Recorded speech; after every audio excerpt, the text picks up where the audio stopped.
Second grade, week 23, parts of the plant. Teachers, this week, we planted our seeds. We're waiting on them to grow. It's going to be a lengthy process. So in the meantime, we're going to learn the parts to these plants. So we're going to do a little paper collage today. I put a little worksheet next to your collage. And I've also done a little extra. What you're looking at is actually a second grade collage. Yours is I'm going to add something to it and give you some new information on it. So I'm going to move my camera down here so you can see my little work surface.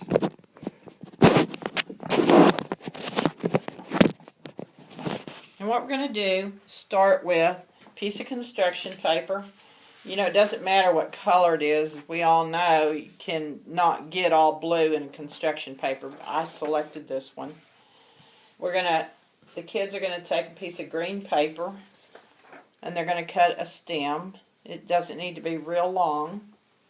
And we're going to glue this on. And I know, kids and glue. I'm not using glue sticks because they don't hold. This stuff will come up if we hang it up on the wall somewhere and I don't want it falling apart. My dirt is brown construction paper that I'm tearing. So I get that jaggedness of dirt. So I got my stem on. Now I'm going to glue down my dirt. Be modeling this for your kids. It doesn't take a ton of glue to do this, because Elmer's works just fine with a little. And I see I didn't quite slide my stem in, so I'm just going to, tear me another little piece of paper and put it over the top. That's why this is called a collage. I can just collage it into the dirt. So I got my stem and my dirt on. Now I'm going to, I have little templates in the classroom they can use as a pattern for their leaves. And I went ahead and traced them to save a little time. And I'm just going to cut these out. And these don't have to be perfect, as long as they kind of resemble a leaf. So I'm going to glue these on. I'm not going to put glue all over. I can actually kind of make this three-dimensional if I don't stick glue all the way to the end of it. I can kind of bend that paper up and make it look like a leaf actually does have some dimension there. Now this is where it gets a little different for you. Went ahead and just cut out I folded a piece of paper, folded it again, and folded it again. And then I just cut jags. And I don't know if second grade can do that. If not, let me know when you see the video and we'll get them some templates. I made these little templates for first grade because I didn't feel like they could do what I just did. So if you don't think second grade can, we'll make you a template with a different pattern. I'm going to glue this on. Like I said, I don't want to glue it down flat. I want to glue it down with a little dimension to it, so it kind of sticks up. So I stuck it there in the middle. This is where it gets interesting for second grade. This is a cupcake holder. I went ahead and did this because I knew it would take too long to do this on the video. But I first colored it. And I put these patterns a lot like you're going to see on flowers when you're walking around out in nature in somebody's garden. And in a minute I'm going to explain why flowers have patterns. And I went ahead and colored the middle because this is pollen. Part of the reason why these patterns are on these flowers out in nature is because that's an attractant to your pollinators, your bees and your butterflies. So this is almost like a landing pad. They're going to buzz in there and they see that and they go, okay, it's pointing to right in the middle. So have your kids color some kind of design on here. Cut it, frill it. I actually went in and cut some corners here so it wasn't all flat. I didn't say that in first grade. They're all flat. You can see it kind of ruffles it a little more. I'm going to glue that on just in the middle, not my edges, because I want my flower to be three-dimensional. So now I've got a pretty colorful flower there. Color means a lot to your pollinators.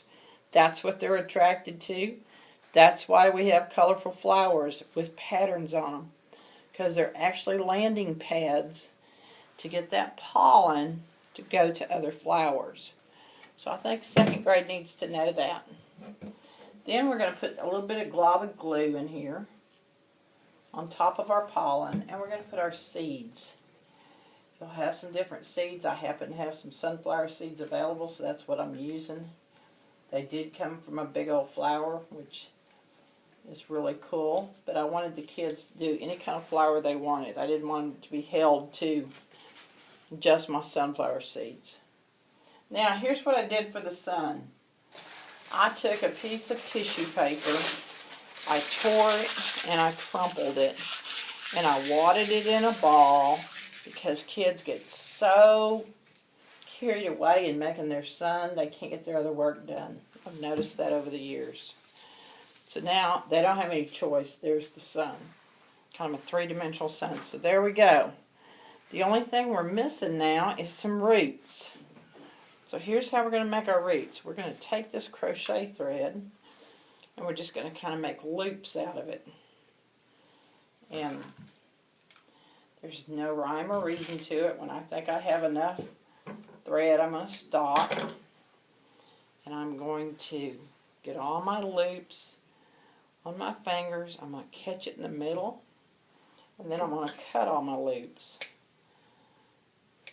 Because roots aren't in loops. They're long, stringy objects. Any kid that's ever dug up a plant out in the yard knows when you pull it up, you get these long, stringy things. Now I'm going to kind of trim my edges so they're not all the same length, because we know roots aren't all the same length.